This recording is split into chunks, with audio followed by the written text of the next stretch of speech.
Hey guys, thanks for watching another episode of Flo Asks with me, Je m'appelle Tim Sheaf, aka Livewire, aka Captain Planet. This main man, yeah, who are you? No one knows. Je m'appelle Sébastien Foucan. Sébastien Foucan, the co-founder of Parkour. Yeah. Yes. You invented and the founder of free running, right? Yes. This yes, is true story. Yeah. But to be real though, I started free running because of this man from thank you. Jump London, Jump Britain. That was really the start for me, and I know a lot of other people my kind of age and younger start for the same reasons. And not to mention, obviously, you get this a lot, the James Bond scene, but we'll leave that for now. We're going into Jump London. Where did that come about from? How did that even start? Jump London started, now it was 2007? 2003. Oh, 2003? Yeah, 2003, 2004, oh, shit, around this year, yeah, 2003. The ideas, I think they contacted me basically. Mike Christie? Yeah, Mike How did Christie. Mike Christie even know about you? Because they heard about me through other documentary. Because I did a transfer sport, I think. That was something I did. I went through all the plane. Yeah. And I think Channel 4, I said, okay, we need to, and Mike Christie said, I wanted to do something. They contacted me and said, we want to do something, but we don't, because they were Rush Hour before with David Bell. Yeah. They said they don't want, they're not. Did they film that or they just saw that? No, they saw it. Okay. But they say, it's almost the same time. Yeah. And they say, okay, we wanted to do something, but less interesting in the big jump, more about the philosophy, something like that. That's where for me, they really grabbed me because of this. They wanted to show the philosophies of parkour. And I said, okay, I'm interesting. I said, okay, I'm coming. I'm coming in. Oh, cool. That's the starting point for and me. you started there. And was it a fun project to work on, or was it tough, or you look back with any regrets from it, or you're happy you did it? No, I really love it. For me, that was amazing. The first introduction to UK, the real introduction. That's where my first love started with UK, and I will never forget. That's something in my mind it's as powerful as being on James Bond movie. Yeah. For you, because it was that moment. For me, how UK was the architecture as well to do it on London? Since that moment, for me, UK was the place. I have to say. But you live here now, so it's obviously it sold you. Because of how they embrace the soul of the discipline. Yeah. I say the discipline. See, I don't even say the word, but that's why I fell here.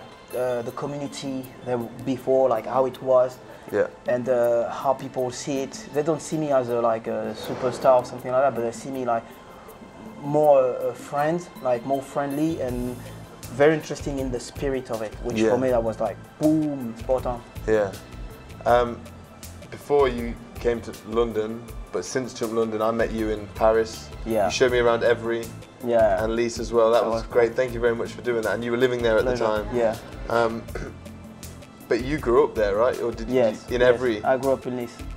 In Lise? The sea Every is very close to Lise. It's very close. But you grew up in Lise, and then you just go to Every to train sometimes. Yes. How old were you when, like, I know people always ask me, when did you start free running parkour? I say, when did you stop? Because every kid did it. Yeah. Everyone did it as a child. There's no exceptions unless you jumped off one step and you were beaten out of you. Yeah. Or every other kid climbed shit. Agree. And so you did that. And were you friends with David from childhood, or? Yes. From how old? I would say 1989, something like that. David and I, we were like, that's what the place where I was in Nice.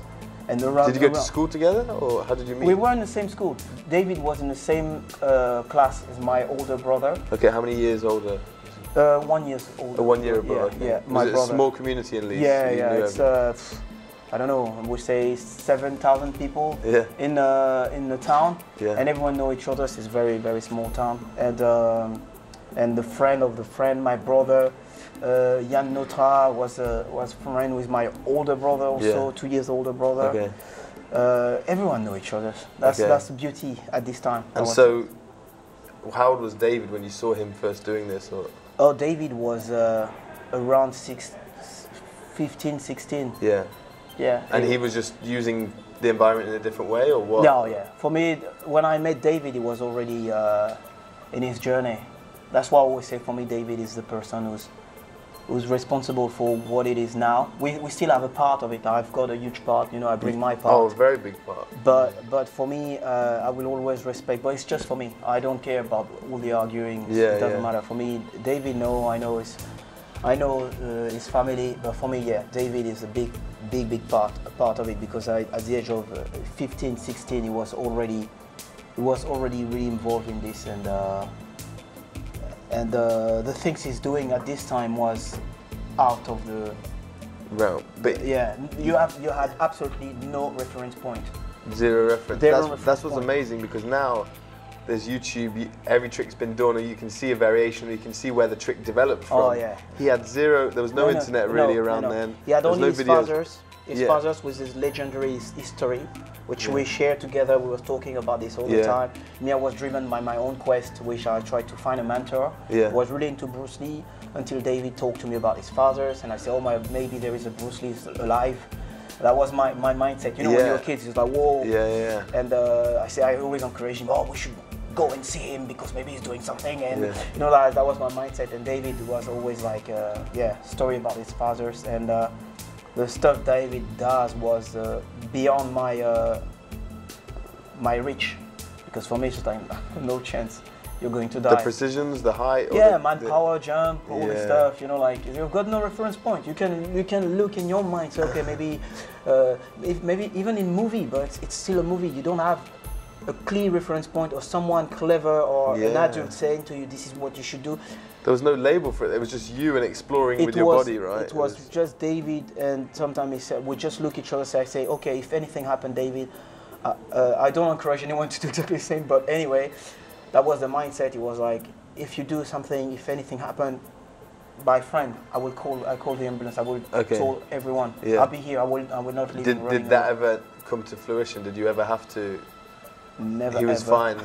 Any injuries? Any broken bones? Most of the time, I say to him, I know you can do it. I've got because you need a confirmation, and David has this confirmation in his head. And I was here as a spectator, and I was say like, I think if you put everything in place, there is no chance you're gonna get hurt. And that's why he just made it. But he did it on his own. I remember he always did his cross, you know, as thinking. Really? Yeah. That was is he religious, or that was a ritual? It's not deeply religious. Just a ritual. But it was a ritual. I remember very well. I can tell you. It's just is he a spiritual man? Boom all the time. Like very serious. You can see us silent, because it's not like now, like the YouTube generation. You show stuff. The time when we're doing it, it's like quiet. It's almost like you can't hear anything. You know, like I was like. There's no background noise, because I honestly feel when we do stuff, there's a background noise in your head of where can I take this, what can I use this for, should I be filming, like that is, and it annoys me because you lose the purity of when I first began. I wasn't filming. Once I discovered filming a few months, like 6 months in, that took over for me, and it's never gone away again. There was no expectation of becoming famous. No camera, no YouTube. No internet, even mobile phone wasn't like it is now. It was purely we outside together. You do what you've done. I saw it. I'm the only person who can tell what you've done. That's it. But that's so pure. Maybe there's so much more power in that. That it's straight for your soul. You know. That's one of the main reasons also why we're so marginal now, because we've been to a place that now is gone. It will never be like this. It's part of the evolution. And I always say that it's like more like I always felt, even when I was in school, I was like Peter Parker or Clark Kent. You know, you've got a superpower, but you're not showing it. You've got the power right here. You know what you're capable of. It's just like, and you're pretending like, I'm doing like everyone. That was a part of something like really cool about it. But now if it's kids at school and he does it, every kid in school knows that he does it because he's used it. It's a strange one, because you can use cameras to make art, but you just have to make sure you don't get lost in the essence of why you began and why you train, because everyone trains because there is a part of them that recognises the aspects that you and David started with. They recognise that without a camera on, there's a part of them that wants to move, there's a part of their body that wants to be creative, and the part of them that sees the environment and wants to use it a different way. But then it gets lost in whether it's in ego or in friends or in society, pushing them to be competitive or to be try and be the best or to prove something and get view count. People want view counts, they want followers. They see that some free runners now, even us sat here, are at a status where we get a certain view count because of who we are, or people always look to, and it's not about that at all. Yeah, it's very hard because also so in this society, everyone wants to succeed, everyone wants to find their way, who they are, everyone wants to a part of success, and that's why I can't blame anyone, because it's everyone has their own journey. It's very tough to be in my position and say, this is not how you should. All I can say is this is how we did, how it was in our time. But now it's evolution. But I think you must have had one of the best feelings out of anyone that's ever done it.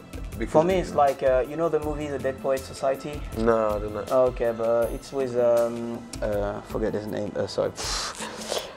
I forgot his name. I just have the blank. Dead Poets Society, just look at this. And you see how they're like a group. It's a more secretive group. That was the stuff, that was how we were before. Like being in the forest, make a fire like Indians and just doing, doing our song like a Lost Warrior. It's almost like we were Lost Warrior. That's doing really cool. Stuff. Maybe you had like, this was you had this, and now there's so many people, it's just spread. So you only get a little fraction each now. But you know the funny thing, I remember with David, we call it faire des nuits blanches. I don't know if you know this. It's like when you don't sleep all the night, you just go outside and you don't go back home, and you just all the night. Just traveling and exploring. And let's say now, for example, I don't go home, we just stay until it's become dark and it's become morning again. In France, it's called Nuit Blanche. We've done many Nuit Blanche with David. And remember when we were walking, just like climbing, by the sky, like you see the stars. We were saying like, one day it's going to be huge. What you do, and you remember that moment? Do you remember that exact moment where you were? You remember we where you were? talking about this. What's happened now? We were talking about this a long time ago. He said, could you imagine everyone's da da da da? And now did he want that, or he wasn't sure? No, we were like, your kids, you can talk so many things. We were talking about, what if I can fly? Oh, I'm gonna be faster than you. I'm gonna do this. You'll go all over the place. But did he believe when you said it? Was it like that would be cool, or you did, or it was just that might happen, or you thought it's definitely gonna happen? I don't know. It was more like it's like just if talking, I say, just talking. Oh, one day I'll be a huge actor in Hollywood. You don't know. You were just talking. Yeah, you just throw things. Said, that would be good. It's just like a theme of the day. But then, at what point did you see it start to come out for you? Because obviously you got contacted for. He got the BBC commercial. Basically, just to make sure people understand. Also, there is not only David and I. That's the thing. That's the real story. Is the group of people. As is that Yamakasi or is other people? Forget about the word Yamakasi, because that's also bring a lot of talk. Before Yamakasi is ever a group of friends. That's the real story. That's it. No name. No name. No even the word parkour. We not use the parkour like it is now. It was just like if I'm coming here and say walking. Oh, I do walking. When I walk. It's too much talking about walking. Maybe play is the word we need to use. Just say let's go play. Let's not. We were so active. We were like, sometimes we just say, okay. It's like, let's say we're talking. Say, do you think it's possible to go to London to Manchester by walking?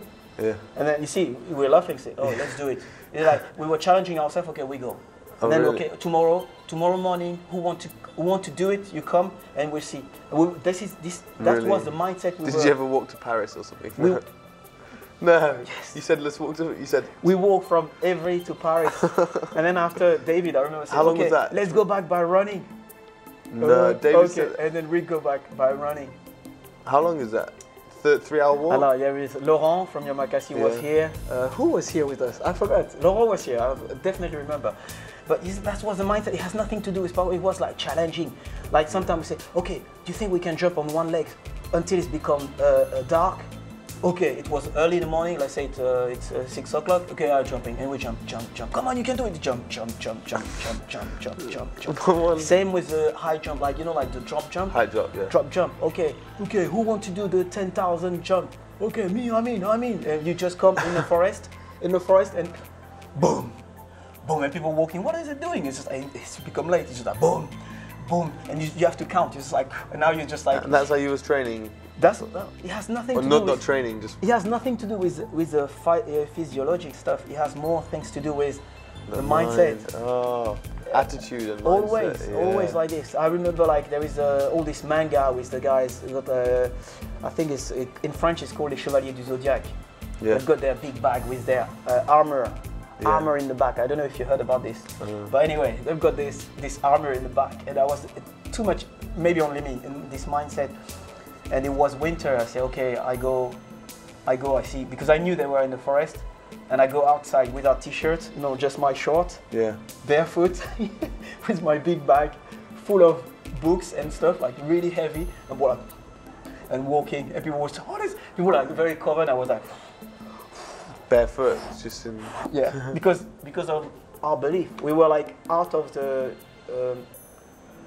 society. We were like completely different. We were like, poof, we believe in what we were believe doing. in what you do. And where did your inspiration, just from David's dad or from that comic books? No, it has nothing to do. That's David's dad is a story for him. Everyone, that's also the problem why after is separate, because after everyone start to talk about their own belief, and that's where we split, which before it was just a friendship. When you say how did it start, the point is we were a group of friends, and then some people at a certain point the parents start to say, oh, you need to do a job now. Okay, you do something in your life with what you're doing, or you stop and you find a job. That's where they come to me also. They say, okay, Seb, we're going to create a group, we need to be together, and I say, okay. And me, I say, no, it won't work, because I knew in my head I said, too much ego, it won't work. In a group. I remember that from the beginning. I said that to them. They were going to create a group. They call it Yamakasi. And so that's why you were never involved. That's the started point. I started Yamakasi until we went on TV, Channel 2, France 2, Stade 2. But still, you have to believe there is a voice inside. My voice say, no, that's not your path. And so when they did the movie, did you feel anything like you wanted to do it? I felt too part because I was working as a security guard in a building where they were like successful with Yamakasi. And you start to, you miss the point, said, okay, you see, like, because I tried to teach, because that was my main objective to teach. But institutions stopped me to teach, because it's just like, you need to have a diploma, you need to do this and this and this, which they had success straight away with this. I was like, but I still believe in myself. I wasn't jealous. I just felt like, Seb, you need to. It's like Carpe Diem, Carpe Diem? That's the thing. Seize the day. That was a revelation for me. You thought maybe you didn't seize the day, or deeply. So but it got paid off in the end, because you became more of a figurehead and continued individually. And the funny thing is, they do their entertaining work. David chose he wanted to be in a movie, and that's where they argued of their story. But David wanted, from the beginning, wanted to be in a movie. And me, I always say I don't like how they portrayed the image of what I'm doing. That's not what I feel. I wanted to speak about the spirit. And each time they were so focused on the cliche, all the jumping big building and scary. And for me, it's like, that's not about this. And that's where, strangely, are you talking about the sign? Mike Christie came to me and said, I wanted to do a documentary. It's not about jumping. If you haven't said that, like, it's not really. You wouldn't have done it because he said it's on because I'm really. I think that's amazing that Mike recognised that from the distance, from coming from a middle-aged man from England, to see what you do and be like, there's more to this guy than just the jumping. That's why I will never forget Mike Christie for this, because it's I always say that if I became who I am now is a big part of it.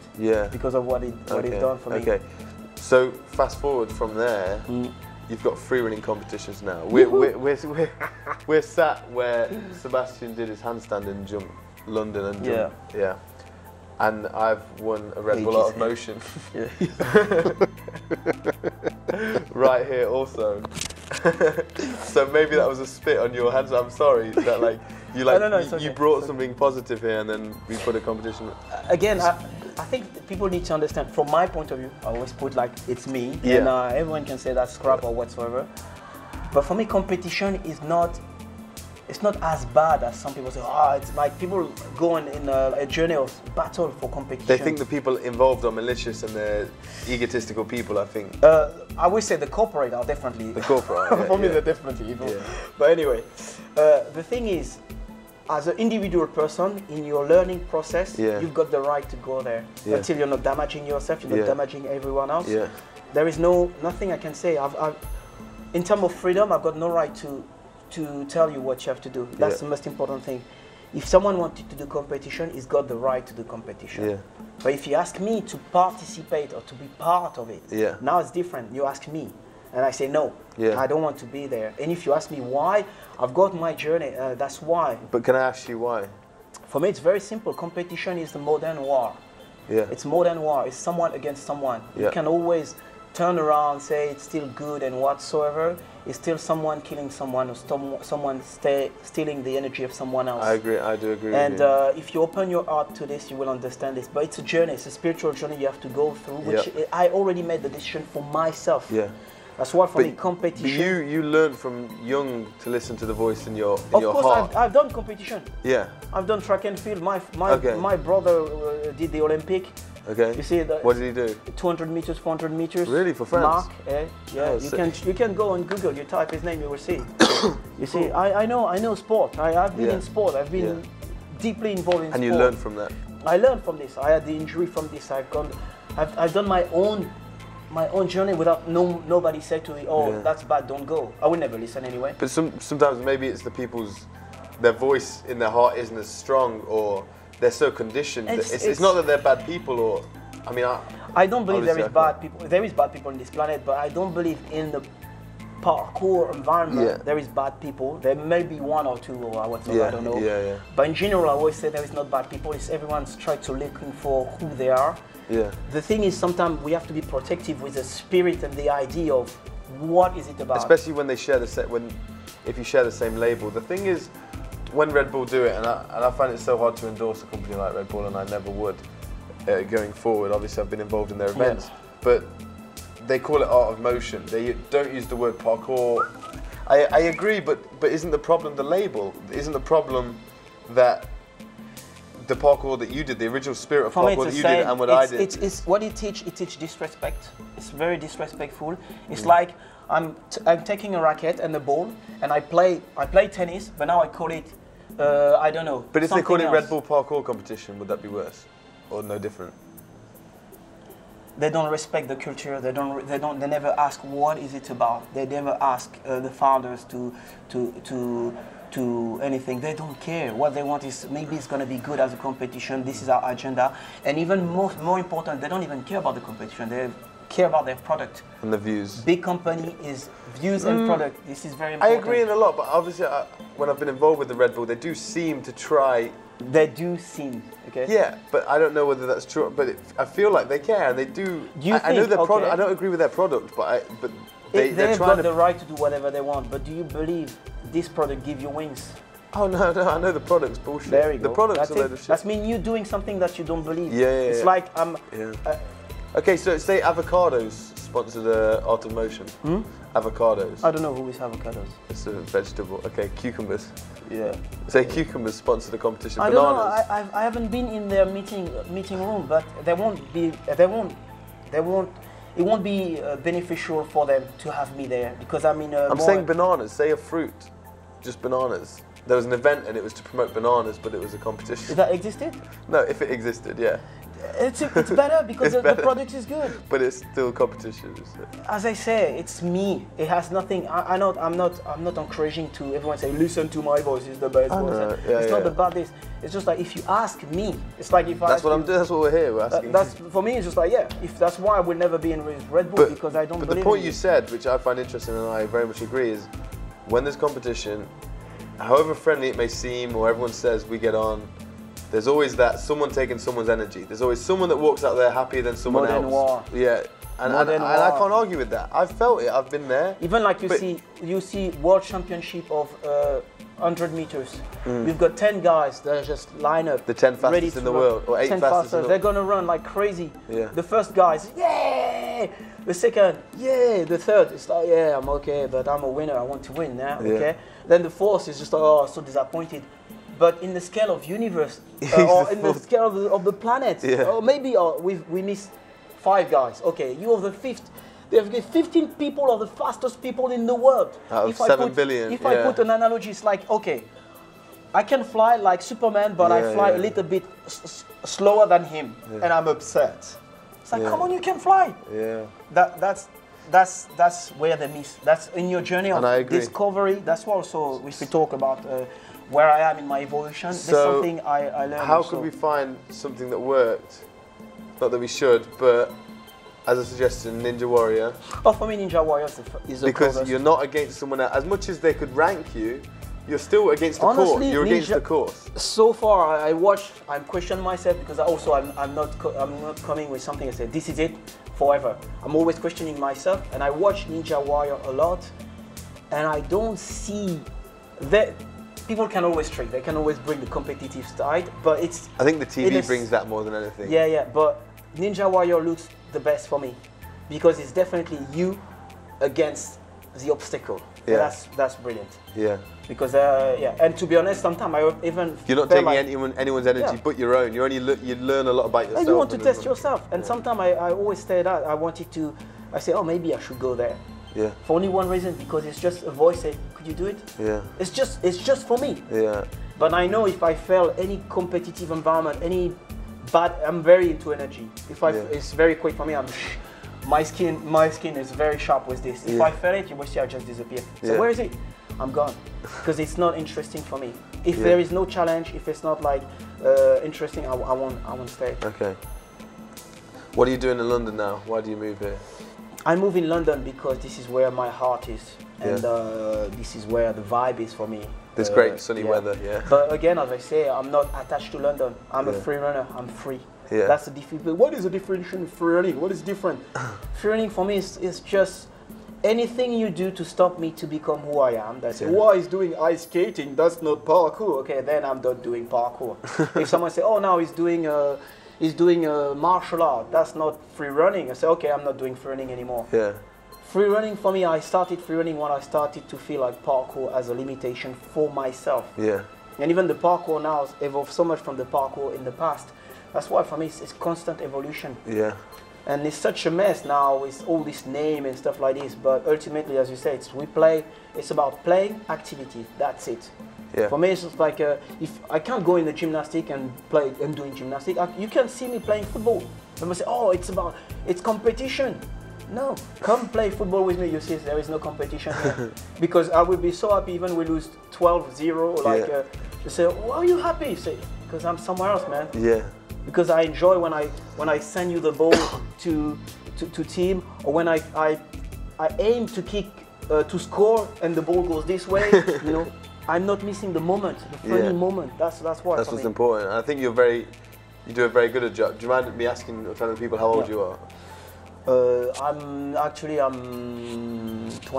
You're 20. So this guy's 20 and he's been doing parkour 20 years since. I was like, what? I do the math. Doesn't work. Yeah.